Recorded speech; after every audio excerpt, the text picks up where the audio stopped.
नमस्कार दोस्तों, आध्यात्म चैनल में आप सभी का स्वागत है।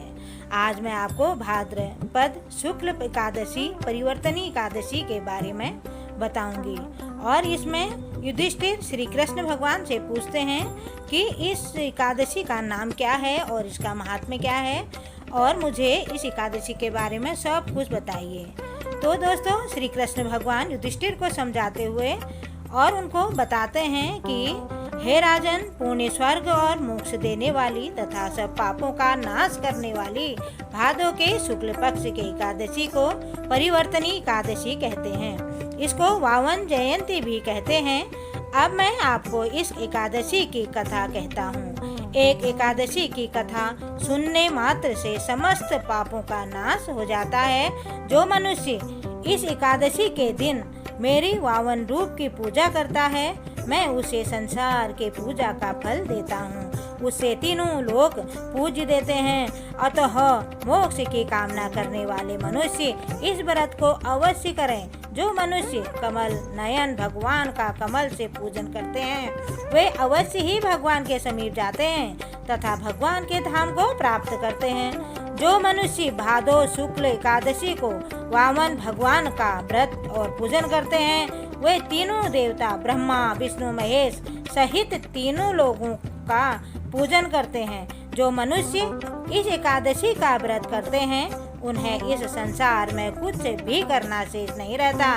भादो शुक्ल एकादशी का व्रत पूजन और रात्रि जागरण विधि पूर्वक संपन्न करने वाले त्रिदेव की पूजन संपन्न करते हैं और एकादशी व्रत अवश्य करना चाहिए। इस एकादशी के दिन विष्णु भगवान करवट लेते हैं, इसीलिए इस एकादशी को परिवर्तनी एकादशी कहते हैं। भगवान के वचन सुनकर धर्मराज युधिष्ठिर बोले, हे मधुसूदन, किस प्रकार सोते हैं तथा करवट लेते हैं? अपने राजा बलि को क्यों बांधा और वामन रूप धारण कर क्या क्या लीलाएं करी आपने? चातुर्मास की विधि क्या है तथा आपके शयन करने पर मनुष्य का क्या कर्तव्य है? सब मुझे विस्तार से बोलिए। श्री कृष्ण भगवान कहते हैं, हे राजन, अब आप सब पापों का नाश करने वाली कथा का श्रवण करो। अब मैं सब पापों का जो नाश होता है उस कथा को आपको सुनाऊंगा। त्रेता युग में प्रहलाद का पौत्र राजा बलि राज्य करता था। वह परम ज्ञानी ब्राह्मणों का सेवक भगवान विष्णु का भक्त था तथा इंद्रादि देवताओं का शत्रु था। वह अत्यंत दानी और सत्यवादी भी था। विविध प्रकार के वेद सूक्तों से मेरा पूजन किया करता था। वह नित्य ही ब्राह्मणों का पूजन और यज्ञ भी करता था, परंतु भगवान विष्णु के निर्धारित व्यवस्था का विरोधी भी था। अपने भुज बल से राजा बलि ने इंद्र से द्वेष के कारण इंद्रलोक तथा सभी देवताओं के लोकों को जीत लिया था। वह अपनी भक्ति के प्रभाव से इंद्र के स्थान पर राज्य करने लगा। सभी देवता एकत्र होकर सोच विचार कर भगवान विष्णु के पास गए और नतमस्तक होकर वेद मंत्रों द्वारा उनका पूजन और स्तुति करने लगे। बृहस्पति सहित इंद्रादि देवताओं ने भगवान को अपना कष्ट बताया। यद्यपि राजा बलि विष्णु के परम भक्त थे, तथापि उनके अभिमान के कारण भक्ति का महत्व घट गया था। देवताओं के कष्ट को अनुभव कर भगवान विष्णु अर्थात 2 महीने वामन रूप धारण करके 5वां अवतार लिया है। इसके बाद अपना विशाल तेजस्वी रूप दिखा राजा बलि को जीत लिया। इस पर युधिष्ठिर बोले, हे जनार्दन, आपने वामन रूप धारण करके इस महाबली दैत्य को किस प्रकार जीता? हमें सब पूरा विस्तार से बताइए। श्री कृष्ण भगवान कहते हैं, मैंने वामन रूपधारी ब्रह्मचारी बालक ने महादानी राजा बलि से याचना की है, हे राजन, मुझे 3 पग भूमि दे दो।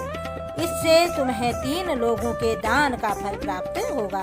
ये मुझको 3 लोग के समान है और यह तुमको अवश्य ही देनी होगी। महादानी होने का अभिमान रखने वाला राजा बलि ने इसको तुच्छ सी याचना समझकर 3 पग भूमि का संकल्प भगवान विष्णु अर्थात मुझे दे दी। और तब मैंने अपने त्रिविक्रम रूप को बढ़ाकर भूलोक में पद भलोक में जंघा और स्वर्गलोक में कमर, महालोक में उदर, जनलोक में हृदय, यमलोक में कंठ और सत्यलोक में मुख रखकर उसके ऊपर मस्तक स्थापित किया। विष्णु द्वारा स्थापित इस विशाल रूप को देख सूर्य, चंद्रमा, सब ग्रह गण, योग, नक्षत्र इत्यादि देवता और शेष आदि सब 9 गणों ने वेद सूक्तों द्वारा प्रार्थना की। तब मैंने राजा बलि का हाथ पकड़कर कहा, हे राजन, एक पग से पृथ्वी, दूसरे से स्वर्गलोक पूर्ण हो गए। मैंने 3 पग धरती मांगी थी, बताओ अब तीसरा पग कहाँ रखूं?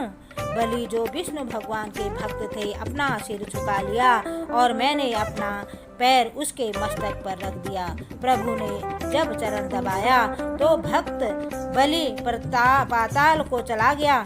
फिर उसकी विनती और नम्रता को देखकर मैंने कहा, हे बलि, मैं सदैव तुम्हारे निकट ही रहूंगा।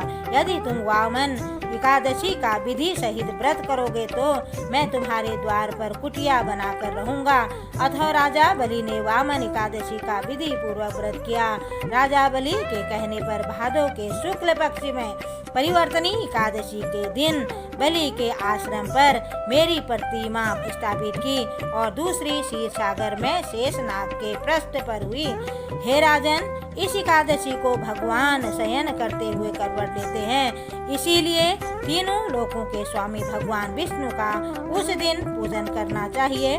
तांबा, चांदी, चावल और दही का दान करना चाहिए।